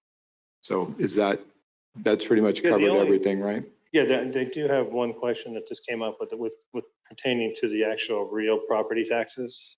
So there's 3 lots there, and since you're knocking down the one building and we're kind of including in parking, does that incorporate all 3 lots into one parcel at that point, which then only the properties that you're using and occupying would you be paying responsible for? Be that building's worth. the building and the lot next door if you have to build a parking lot on it. Okay. That's the way I'm interpreting it. If the board has a different discussion, they can. So basically, if, you know, if there's a parking lot, I think it's considered a vacant lot. I don't necessarily consider parking lots, are they considered improvements? Absolutely. Yes, sir. And then they're based upon that improvement? You have to have yes, sir. Okay. And Looking at parking, though, that we're not looking at making the whole lot of parking. Well, I lot don't now. think at this point, Yeah. without the city's approval of any drawings, that we can go on that basis. But That's what I'm just looking at. to answer your question, you would only be responsible to pay for the taxes of the properties that you're occupying. If you're occupying it with parking or with a building, that would be it. We're not going to charge you the taxes on properties that you're not occupying. Yeah. Does that make sense? Yeah, because I knew that the 411 wasn't necessarily going to be any. You're not going to have to pay tax on what you don't use. Right. Okay. That was the question. But if we're like, what I'm saying is if we go ahead and pave over the first, say, 15 feet inside of the sidewalk. If you occupy to make the parking for the whole section there. You'll be usable. occupying it. Yes, you'd pay tax on that. Wherever your improvements are being made for your use, that would be included in the properties that you would be Then paying we'd the end up tax being on. taxed for all. Because three that's what the parcels. county is going to assume is part of the lease. So we won't pay tax on the properties you're not using, but the county will charge us property tax as a commercial property on the properties that you're occupying. And we will get a bill for those taxes, and that bill will then be passed to you. Okay, well, is there some? Except for the first $500, or anything after $500 the first year.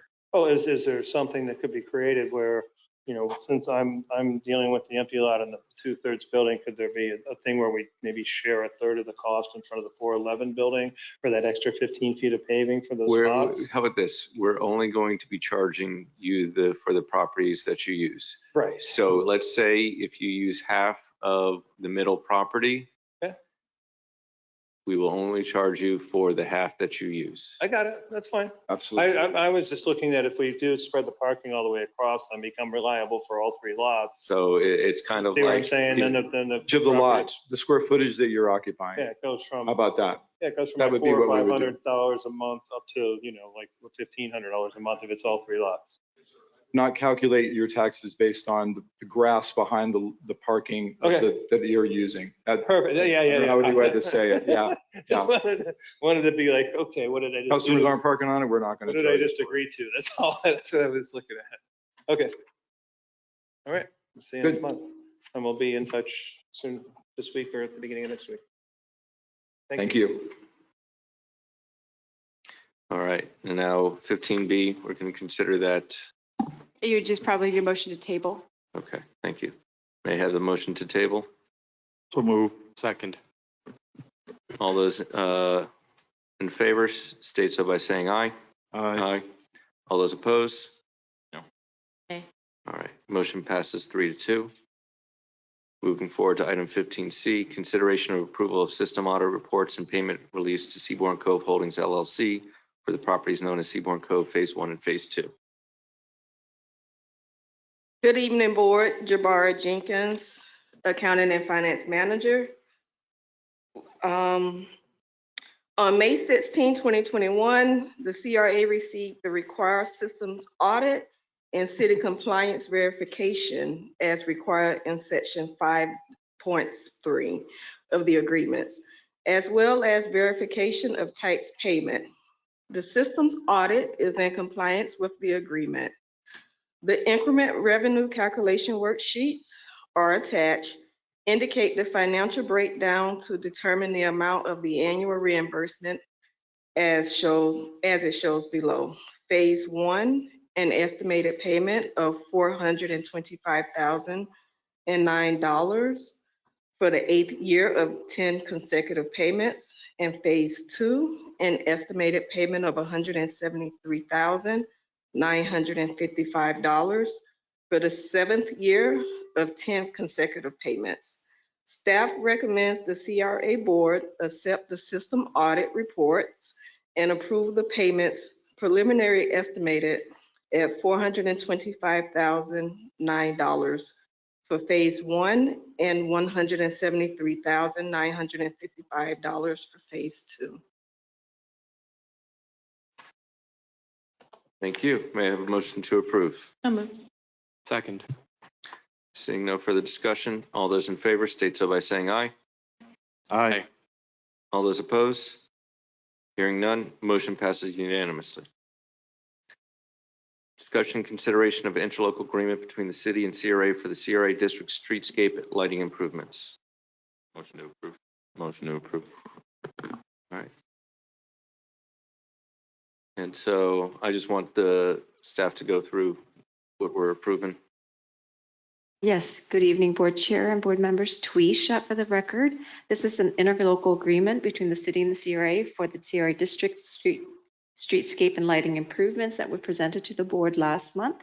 An attachment to are the draft language for that. And with that, there's an exhibit for all the projects, the improvement that was presented to the board and approved by the board last month. With this, once approved, it will go to the City Commission for approval as well for execution. And then we'll work with city staff to implement the project. So they'll be utilizing the funds that was reallocated by the board in February. The amount was $445,561. And the ILA sets forth all the obligations for both parties, as well as the requirement for reporting and reimbursement to the city. I'm here for questions.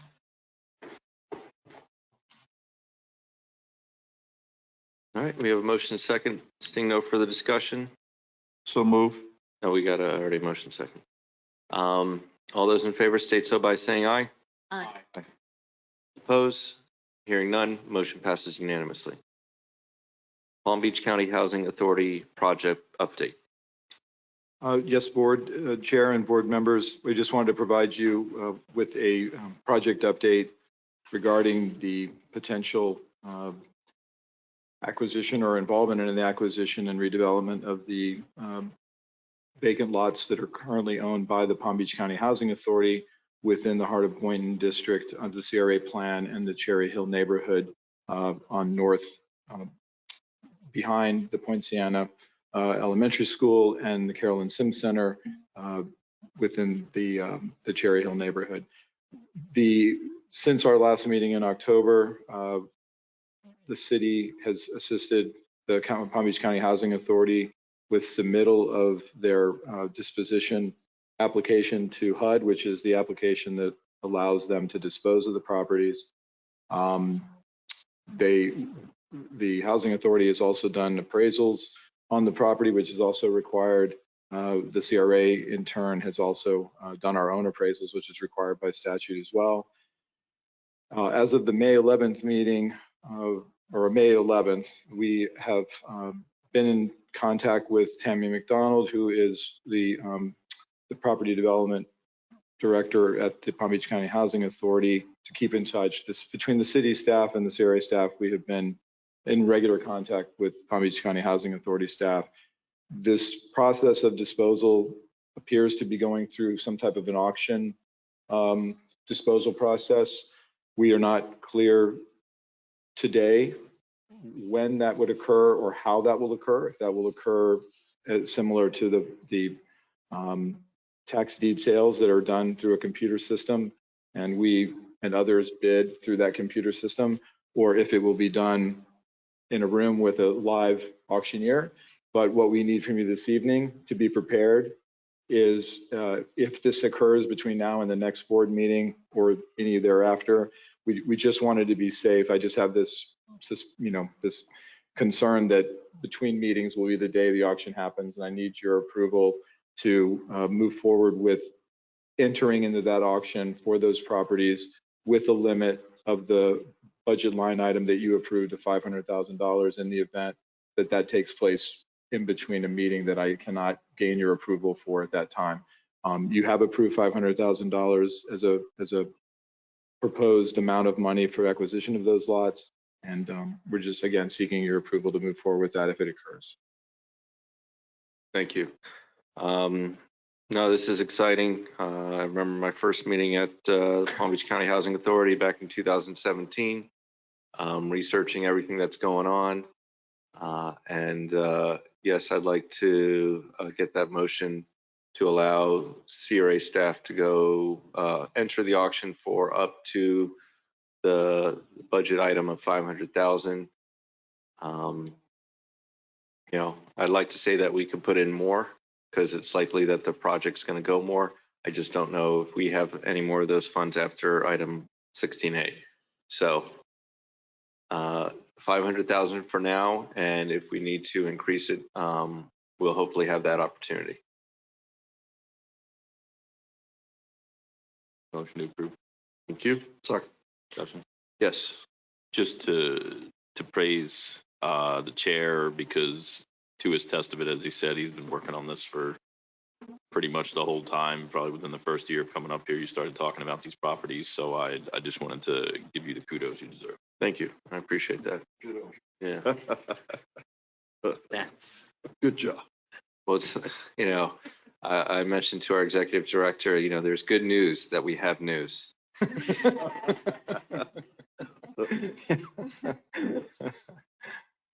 right. So seeing no further discussion, all those in favor state so by saying aye. Aye. All those opposed? Hearing none, motion passes unanimously. And I did want to mention regarding the tax deed auctions, they're going on to a new system. So you may need approval for next month or to get on there onto the new system. Yes, sir. We were, Lewis Longman and Walker made us aware of that change. And we received our deposit back and taking the administrative steps to be prepared for the new auction system. Thank you. Item 16A, discussion and consideration of a purchase and sale agreement for 133 Northeast 4th Avenue. Yes, Board Chair and board members, this is another item I think of great import and satisfaction to present to you. Alan, if you could pull up attachment 1 for purposes of displaying where exactly this property is located within the Cottage District. The item before you is consideration and discussion of a purchase and sale agreement for the property located at 113 Northeast 4th Avenue. You can see from your attachment 1 and in the map that being presented that this is a property located within the site boundaries of our Cottage District project. It is one of the few that the CRA until to date was not able to acquire. You know, again, I'd like to thank Teresa for, you know, all of the effort that she put in taking that up for me, you know, during my time period, trying to get a hold of the owners and get that going. And she was able to make the right connections. And we had a very, I think, a very well-intentioned legal counsel on the owner's part to reach an agreement that I think is incredibly fair for both parties. And it is an owner-occupied home. We're providing them with a post-occupancy agreement that they can be in the house for a first period of 4 months and then an extension of 2 additional months in order for them to close on this property and secure another property similar to what we did with the Calientis property and others in our past. This gives them the ability to then use the proceeds from the sale to, again, find another home in Boynton. Is what they've said they would like to be. They don't want to wait to be part of the new project. Otherwise, we could have exchanged perhaps a new home in the Cottage District for theirs. But this really, I think, tightens up the project. Azure was elated to know that we were able to get the property. They had already started designing. I told them that we were making good progress and to go ahead and include a design that had that property in it. So without any further talking, that's the item. If you have any questions, I'm happy to answer. No, I'm very excited. And this is not the 115 Northeast 4th Avenue that we did make an offer on. That's correct. We provided that information to you as a price comparison or as an opportunity to assist you with the valuation of the 300 versus the other property that we had attempted to purchase. I'm absolutely in favor of this one. And we do have the funds. Yes, we do. Let me say that in our financial impact line, we are requesting the use of $312,000. Now that 12,000 is for closing costs. That it may not exactly be 12, but we're covering the closing costs from the Cottage District line item, which we have 385,000 in now. We don't have enough in our acquisition line item. So what we would do, and already working on that, would be to replenish that in the budget for October 1st. You won't be using that 385,000 with Azure properties until then. So that would be what I'd like to do with your approval. Absolutely. So may I have the motion? Is your microphone on? So moved with discussion. Second. For Board Member Romulus? Thank you. Since we're on the item, I just want to ask, did we entertain having a counter offer to Ms. McIntosh for the 115 property? We did, and the board voted to stay at the 275. She initially was at 350. We offered 275, and she came back at 320, and you did not accept and did not change from the 275. You could discuss that this evening, or I certainly have in contact with her regularly, so I try to rekindle that discussion at every opportunity we can. That's something we may want to discuss, because we would not want to offer kind of similar, something maybe similar, but I'd like to finish off this motion before we discuss another property. Sure. Seeing no further discussion, all those in favor state so by saying aye. Aye. All those opposed? Hearing none, motion passes unanimously. Speaking to the 115 Northeast 4th Avenue, look at what funds we have available and to see what we can do, because you can say, hey, the funds that the CRA was going to use to buy your property now has been spent. Yes, sir. And I'll have this new value to assist in the valuation of the square footage and everything. So I think this motion was good, enables us to go back to her with, again, additional information. That's great. All right. Question. Yes. Buying this property, does this add how many more units, or does it change anything at all?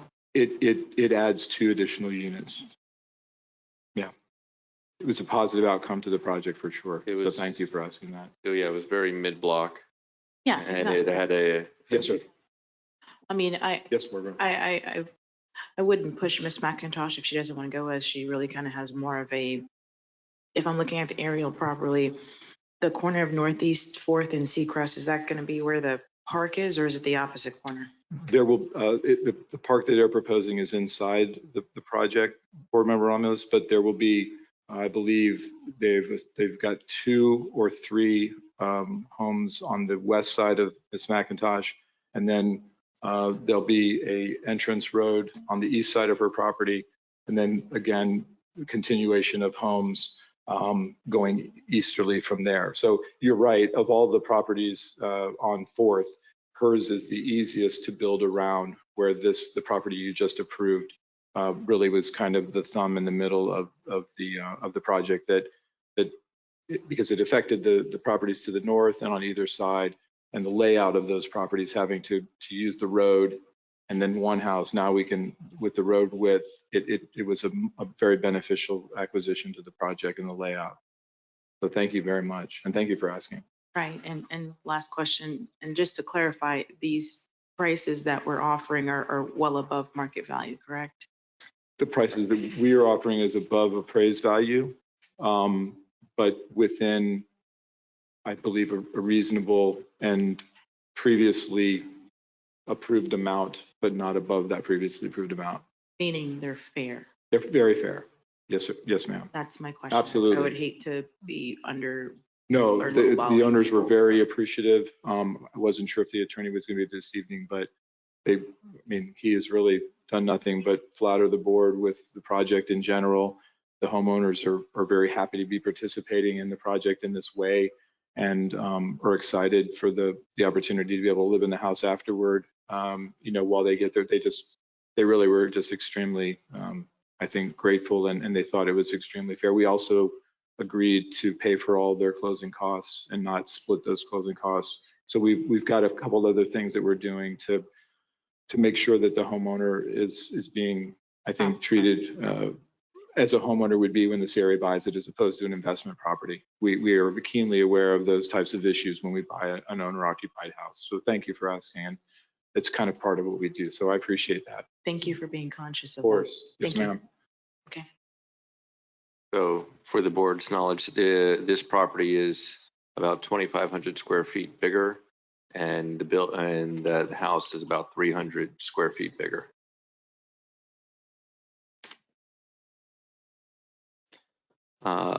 Moving on to item 16B, discussion and consideration of letter of intent from the Barber Family Companies LLC for CRA owned property located at 211 East Ocean Avenue. Do we have someone from the Barber Properties or Barber Family Companies LLC to speak? Or are they online?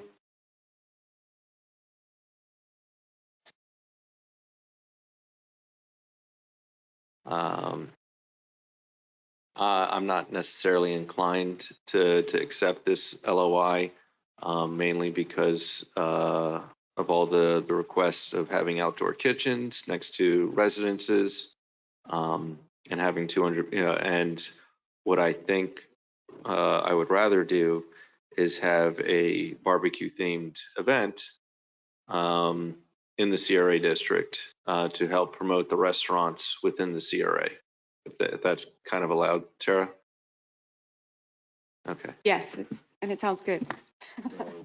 That is kind of my direction where I would like to go. Okay, oh, sorry. No, Director, if you have anything to. No, I was just going to say that we would bring an event like that or plans for it or a conceptual to you during budget. It wouldn't be something that we would, do this summer, most likely. So, yeah. Thank you. So I wouldn't, and maybe akin to what we did earlier, where if we don't accept the letter, maybe direct staff to reach out, because I see at the bottom, it says that there's, a certain amount of information that would need to be explored further. But we've had other developers talk about, shipping container usage. And right now in the city, I don't think we have any ordinances that permit it. And I wouldn't mind with a property that we control, and some sort of partnership, or if we were to sell the land. And I feel like this would be a good opportunity maybe to explore how to incorporate ship container usage, whether it's for commercial or for residential use. So I'm not opposed. I support, looking into this, one, because the applicant, the Barber family, has a track record in Boynton Beach. And it's just, this building kind of, I think, is like, we have to think of something to do with it. And if we're talking about assemblage, that whole plan, I think, fell apart with the adjacent property owner. So I don't see that happening. So this is like maybe a legitimate plan to do something with the property. I wouldn't mind exploring it, just because it seems clear at this point, at least with this commission, we're not going to tear it down. It's cost prohibitive to move it. I wouldn't mind seeing something happen with it, because I've been up here for 5 years and it's just sat there for 5 years. So this is an idea that I would like to explore in some fashion. All right. Yeah, I'm okay with that, and making sure, has the applicant been inside the building? Yes, they have. And they have all the plans for restaurant renovation as well. I'm not sure that the city staff, he copied the planning and development department on the LOI. He had met with them previously on what it would take to convert the house into a restaurant, similar to what Shovel Ready and others had done in the past. So when I got the LOI that included the shipping container idea, I think Ed immediately contacted me and asked if I was aware that that was the direction that Tony was going, and I wasn't. So we can, with Anthony and the Barber Family LLC in mind, we can begin to have a discussion as staff to staff with the city on the container idea, if you don't want to tie it necessarily to the 211 at this point, and just get kind of filter through some of that discussion of container usage and where that might work, so that, or I can be specific to 211 and this proposal. It's completely up to you all. Okay. And then the other question is I do believe Mr. Barber is on our CRA advisory board. No, Not no anymore? longer. Okay. Yes, sir. I believe that might have been why he waited. Okay. I have a question. So just looking at this, the LOI states specifically that he plans to not cook or food prep. So what do you mean by an outdoor kitchen? Where does he state it? Inside the house. So he would be doing it outside the house. In the container, the restrooms, the kitchen, other things that would typically had to have been redeveloped inside the property or expanded, he's going to be doing outside of it. So not to affect the building and thereby incurring all of those code upgrades and land development regulation upgrades to the building itself, which have been very costly. But I don't know that the city has, as the board chair mentioned, any kinds of regulations on how to do that and where it's appropriate to do that and all the other things. There's still a lot of other connections that he would have to make to city sewer. I don't know if the containers for the restrooms are portalet style. There's still a lot of information in this LOI I would like to get, even if it was acceptable. There's a lot of missing financial information. Yeah, I'd, based upon board member Katz, I would like to direct staff to explore this proposal a little bit more and get more information from the city and to see if any new land development regulations are needed in order to make this work, to have those, have the CRA help with those land development regulations. Very good. Sarah? So I would recommend a motion to that effect or to table this for now. Could Either we one. not approve it contingent upon any? No? I wouldn't recommend approving it because that triggers the notice issue again. So I think either table it for staff to bring back or make the motion to direct staff to bring back more information. Either one will do. Motion to table. With staff bringing back more information. Yeah. Second. All right, so we have a motion and a second to table with staff bringing back more information. Seeing no further discussion, all those in favor state so by saying aye. Aye. Any opposed? Hearing none, motion passes unanimously. And just got an update that the water main break is filled on Boynton Beach Boulevard, Old Boynton Road, if you guys are heading home that way. Our last item for new business, consideration of award and contract for responses to the invitation to bid to perform landscape maintenance services on properties owned by the CRA. Hello again, board. Teresa Utterback, Development Services Manager. Our lawn maintenance service contract is up at the end of June, so we went out to bid and we got 3 responses that we provided in your backup. The lowest bid was Vincent and Sons, and he is currently, or the company is currently, our landscaping service contractor now. It was a no-brainer for us, but it's up to you guys. May I have a motion to approve? Motion to approve. Second. Seeing no further discussion, all those in favor state so by saying aye. Aye. All those opposed? Hearing none, motion passes unanimously. Thank you. Thank you, Chair, Yeah. 1 second. Teresa, come back. Come back. Did you get a promotion? Was this always your title? I've been through a couple. Okay. Well, congratulations. Thank you. You just never hear from me, so that's why. Like, I feel like I missed something, but congratulations. You didn't, thank you. Okay. From her a lot. All right. Don't worry, we hear enough of her for you too. She's a prized possession. Well, thank you again. Alan, can you provide us with a closing? Thank you, Board Chair Grant. As a reminder, a recorded version of this session will be posted to the CRA's YouTube channel. Links to that channel are available on the CRA's website at www.boyntonbeachcra.com. This concludes today's meeting. On behalf of Board Chair Stephen Grant, all of our board members, the CRA Director, and CRA staff, thank you for attending tonight's meeting. Be safe and have a great evening. Thank you. Meeting adjourned.